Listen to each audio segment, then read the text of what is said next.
అతిథి దేవో భవ అంటారు.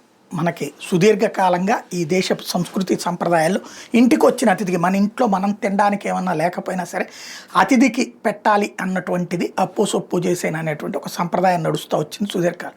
ఇప్పుడైతే ఆ రోజులు పోయినాయి అనుకోండి.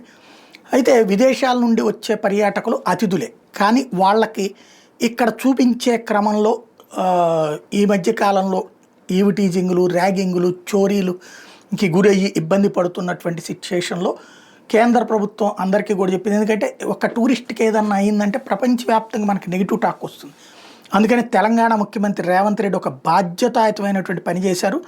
తెలంగాణ టూరిజం డిపార్ట్మెంట్కి, పోలీస్ డిపార్ట్మెంట్కి మధ్యన ఒక ఎంఓయూ కుదుర్చుకున్నారు. డీజీపీ ఆఫీసు ఈ విషయాన్ని అధికారికంగా ధృవీకరించింది. Special chief secretary JS Ranjan, law and order additional DGP Mahesh M Bhagwat, tourism department MD Shrimati V Kranthi, film development corporation MD Shrimati CH Priyanka, senior police officers వీళ్ళందరి సమక్షంలో ఒక ఒప్పందం కుదిరింది. దాని ప్రకారం టూరిజం స్పాట్స్లోకి టూరిజం పోలీసులు అంటూ ప్రత్యేకించి పెడుతున్నారు. 80 మంది పోలీసుల్ని టూరిజం డిపార్ట్మెంట్కి ఇవ్వబోతున్నది పోలీస్ శాఖ.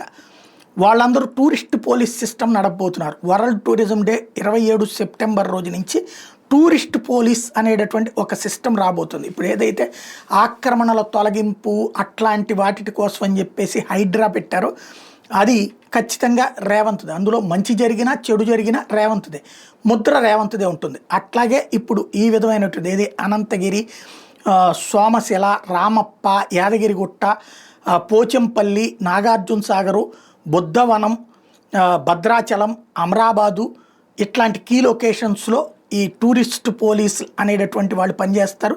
టూరిస్టులు ఇతర దేశాల నుంచి ఇట్లాగ వచ్చినటువంటి వాళ్ళు, వాళ్ళకి అక్కడ లేదా ఆ ప్రాంతాలు ఈవెన్ మెడికల్ అని, స్పిరిచువల్ అని ఇట్లాగ అనేక మంది టూరిస్టులు వస్తున్నటువంటి నేపథ్యంలో వాళ్ళకి ఏదన్నా ప్రాబ్లం ఉంటే ఇమ్మీడియట్గా వీళ్ళని అప్రోచ్ అయ్యేటటువంటి దిశగా అడుగులు వేస్తున్నారు అన్నమాట.